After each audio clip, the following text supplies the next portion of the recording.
my little shut-ins, and welcome to the Harsh Report Lock-In series. Now, these have been trying times for a lot of people around the world, to say the least. The current span of frozen moments, blended days, and the never-ending month of February Marple have tested us all. Not to mention social distancing from the rest of the world, but perhaps not the family. It's an excellent idea to spend 24/7 with the rallies, right? But then comes the adage, be careful what you wish for.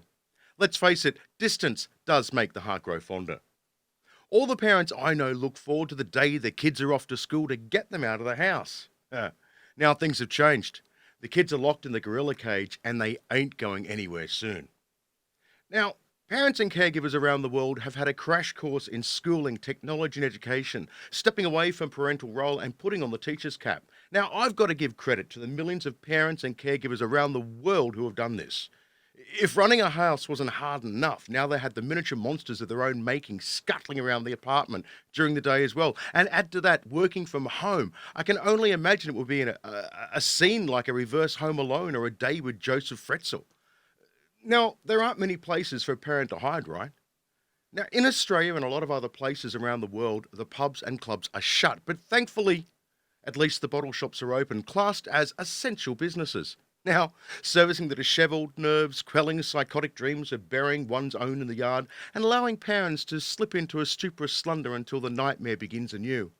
Bless you, Dan Murphy. The service you have provided the greater community will never be fully known. May history be kind to you.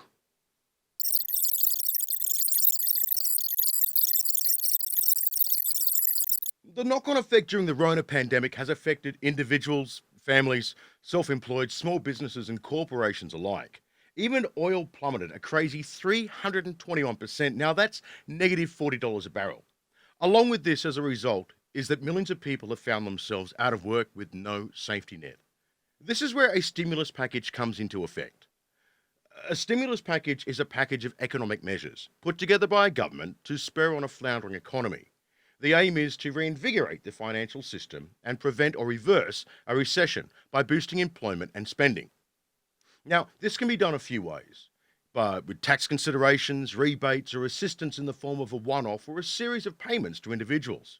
Now, the plan is to get the economy back on track. Let's face it, if people don't have jobs, there's no money. And if there's no money, there's no spending. And if there's no spending, there's no jobs. It's just a vicious conundrum. Luckily, most governments around the world have instigated a stimulus package. Currently, packages are reasonably sufficient for the short term. World governments have done their best to meet the demands placed on the country's economies. Now, this isn't a fix for the long term by any stitch of the imagination. There's a lot of work to be done by all of us. Has life changed? Well, yeah, shit yeah. Will things be healthy in the next 6 months? Well, I hope so, but there's just no promise. All we can do is follow the direction of the professionals. Not web influencers, not celebrities, not people selling their wares or offering miracles, but professionals. And this definitely does not include President Capricious.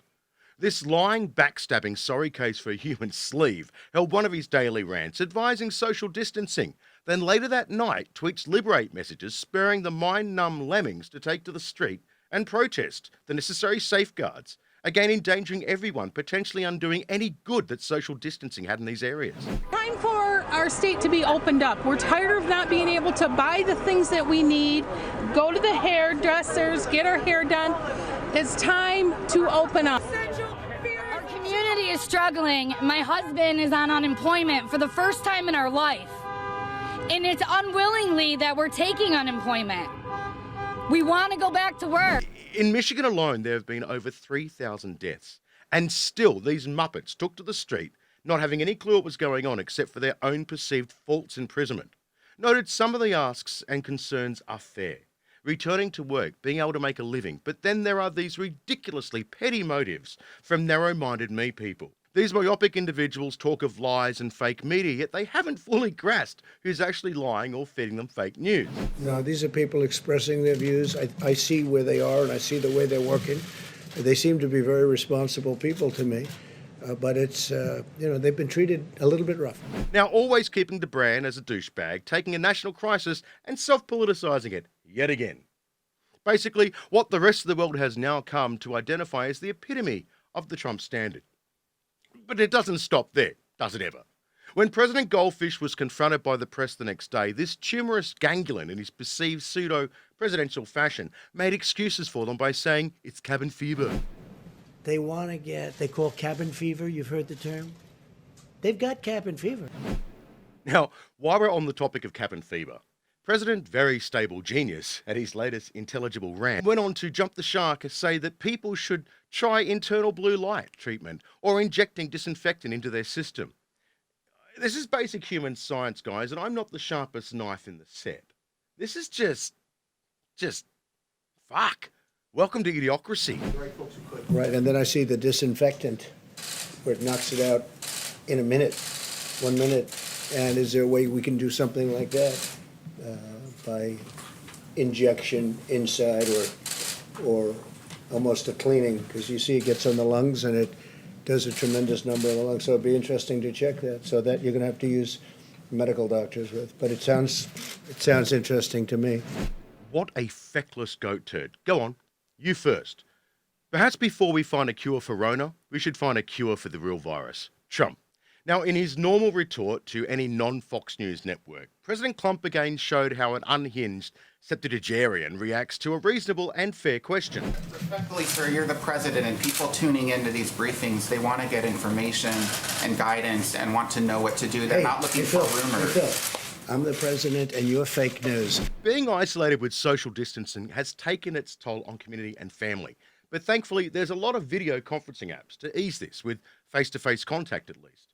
Now there's Google Hangouts, Skype, House Party, WhatsApp, and Zoom, just to name a few. But there's one thing missing from all of these: a donkey. One farm in North Carolina has had an innovative idea of introducing animal guests into your next video conference call. If you're tired of seeing the same old face on video chat, Indian Trail will supply either Mambo the miniature donkey or one of their 3 horses to cameo on your next call. They even have a few chickens and ducks to throw in just for good measure. Now, Francie Dunlop, Mambo's owner, said this camera-crowding donkey is like a pesky little brother that doesn't let anyone relax too long. I guess he's a bit like the office creep. Right, Brad? That's all we have time for today, guys. Remember, be kind to each other, wash your hands, don't be a dick. Keep safe, and I'll see you next time on The Harsh Report.